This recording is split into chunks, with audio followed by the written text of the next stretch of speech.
Hey everybody, Jeppy here, and welcome to the long-anticipated Jett Agent Lore video. Jett actually has a surprising amount of lore that I really didn't know much about until researching for this video. She has a healthy amount of appearances in cinematics, and with a super bubbly personality, you already know that this is going to be a great video. So everyone, let's uncover everything we know about Jett. So let's start things off with what her real name actually is. It's a very rare thing to happen in Valorant where we actually know what an agent's real name is. Her name is Junie, and the only reason how we know it is from a super short voice line coming from Raze when a round starts. Junie, let's do what we do. Junie was born in the capital city of South Korea, Seoul. Anyone here watching the video live in South Korea? Raise their hands in the comments below. Jett's super animated, bubbly, and honestly sometimes arrogant personality was probably something she's always had. She may have started becoming a lot more confident and arrogant in herself after she gained her powers, but it's safe to say that no one in Valorant is as outgoing as Jett. Hey, the gang's all here. This is great. They don't stand a chance. Oh, I'm hungry. Anyone hungry? Lunch on brimstone after this. Nice! Killed it! And them. We definitely killed them. We'll see a ton more voice lines in the video showing just how fun of a person Jett really is. She also talks some mad shit to the enemies all the time, so I can't wait to show you those voice lines as well. But moving on, the South Korean culture still stays true to Jett even to this day. She started off her career as a chef actually, and used to whip up some amazing Korean dishes. Feels like just yesterday I was chopping tale at the store. Wonder if that place is still standing. Well, I actually have something to tell you guys.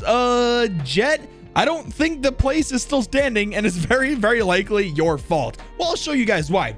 In this player card titled Mirrored Edge, we can see Jett with a nice kitchen knife with some chopped up veggies on a cutting board. But if we zoom in on the kitchen knife, we see a disaster happening. To me, it definitely looks like Jett smoked down at the base of the wind tornado she likely caused. Now, we don't know how or why Jett just conjured up a tornado in the middle of her city, but since I don't think Jett would really do anything malicious to hurt innocent people, I just don't think she's that type of person, I'm thinking this was just the honest mistake. It's possible she just obtained her powers from Radiant Knight not too long ago and didn't know how to control them. Maybe she got frustrated while working or something, and this is what happened because of it. So I'm guessing the building isn't standing anymore, Jett, or at least it was severely damaged. This kind of reminds me, oddly enough, of Phoenix's player card where he accidentally burnt down his entire freaking performing arts school. Just goes to show that it probably takes a ton of self-control to, well, control these amazing radiant powers. We'll talk about Jett and Phoenix later and the playful flirting they do to each other. We kind of get a gap, though, of after the incident with the tornado and when she joins the protocol. At least I really couldn't find much information explaining how or why she got recruited. She would start making good friends with literally almost everyone on the VP, choosing to be either really hype, playful, or just making fun of them. Yo, Killjoy. Think you could enhance my knives at some point? Maybe some lasers, homing tech. I'm just spitballing here.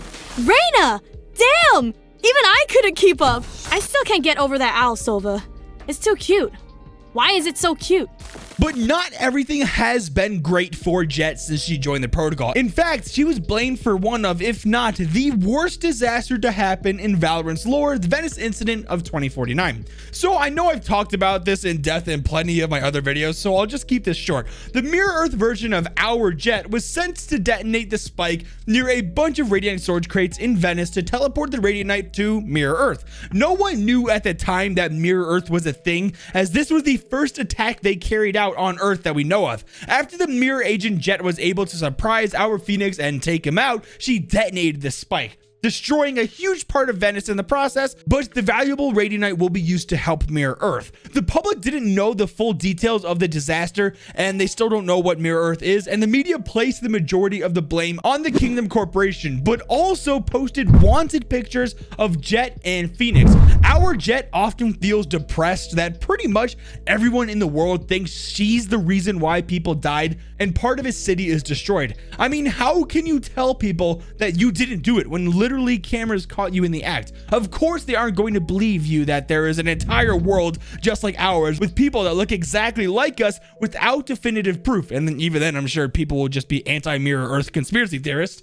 So it's an unfortunate circumstance that our Jett has to live with the guilt of a crime she simply just didn't commit. She also would have been blamed for another disaster too if Jett and Phoenix didn't put a stop to it in the nick of time, saving the kingdom shipping plan of Icebox. In the retake cinematic, the mirror agents once again planted the spike near a load of radianite. The mirror Jett was there again, so if Jett and Phoenix were unsuccessful in defusing the spike, I can believe that a worldwide manhunt would have been sent out for Jett if security camera footage leaked out of Jett once again being at the site of another disaster. Luckily though, that didn't happen and they saved the day. Now, I don't know if it's the anger of her being blamed for things she didn't do, or perhaps it's just her personality, but like, Jett is pretty mean sometimes to the Mirror Earth agents. I'll show some voice lines I found where she really goes in and attacks them personally. It's actually pretty funny. I would make fun of their dumb faces, but they're us. We look stupid. Let's get these idiots. This is fun. Who needs training dummies when you have real dummies? There you are, you little shit. Now that I think about it, I think it's just her personality. Let's now talk about the newer warm-up cinematic that happened as Neon was on her way to the Valorant headquarters. Jett made an appearance, and finally it wasn't her mirror agent Jett, it was actually herself. She got to work with her crippling gambling addiction, betting that the other agents there could defeat the max bot that Killjoy and Raze built. I was joking about the crippling addiction, but I mean, look at how much money she ended up handing over to Yoru with bet after bet after bet. Everyone got their asses handed to them, honestly, by the max bot, but it wasn't until they all worked together that they were able to stop it. Plus, one of the coolest scenes in all of the Valorant cinematics had Jett in it.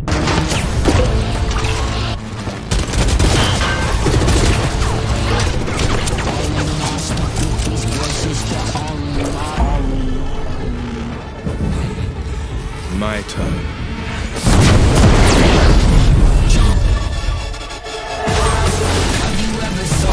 Honestly, guys, I just think that's so badass. Jett rising up from the flames of Phoenix and throwing her smokes at the max bot, which ignited with the flames, almost making an explosion of wind and fire. So cool. But there's also a part in the cinematic where Jett is hyping up Phoenix and wishing him luck when battling the max bot. Now you can train against, well, you. My money's on the machine. You got this, pretty boy. Yeah, Jett called Phoenix pretty boy, but there are honestly so many more interactions between them that kind of makes me wonder if there's something more than just playful friends with them. When Jett kills the mirror Phoenix in Valorant, she'll say this voice line.